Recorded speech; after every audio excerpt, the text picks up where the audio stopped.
With me in the studio live is my colleague, our political editor, Andrew Clennell. Before we get to Jim Chalmers, let's start with our understanding of where inflation's going to be heading over coming months. Yeah, kind of all bad news here, Kieran. The inflation forecast in the federal budget is expected to be upgraded from where it was as recently as a month ago as the result of two factors: the floods in Victoria and electricity prices. We can expect budget estimates next week that electricity prices could rise as much as 20% next year, is my understanding from government sources. Surely the $275 electricity price reduction promised from election time is out the window.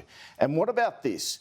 The pre-election economic forecast, PEFO, the last major document from Treasury delivered in April, had the inflation rate for 22-23 at just 3%. Well, we've seen a lot happen since then. Now we are looking at 7 to 8 and no sign of abatement, and that's the trouble. The concern for the government now is that inflation does not go on this curve. You see it there, where it just goes up to some 7 to 8% peak by the end of the year and then stabilises and drops. The concern is that, just like in the US, the rate does not go down in the first 6 months of next year, despite the best efforts of the Reserve Bank in moves which are killing Australians on the cost of living side on the other side of things.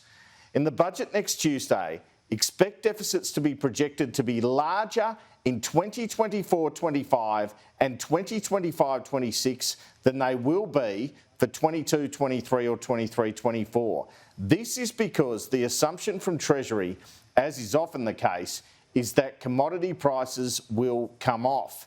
This is where the toe in the water came from the Treasurer on the Stage 3 tax cuts the other week. The toe was quickly pulled out, but it does show the Treasurer feeling under pressure to deliver savings or more revenue from 2024-25 on to keep the budget sustainable. Now, the two biggest costs of concern in the budget are the growth of the NDIS and the ballooning costs of servicing debt from interest rate rises. NDIS Minister Bill Shorten flagged this $8.8 billion blowout since March in the cost of the NDIS over the next 4 years yesterday.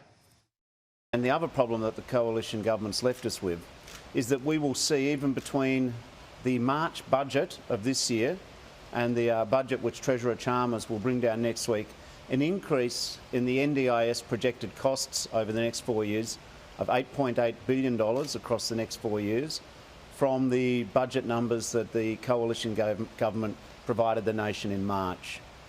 This is very poor management of the scheme by the outgoing government.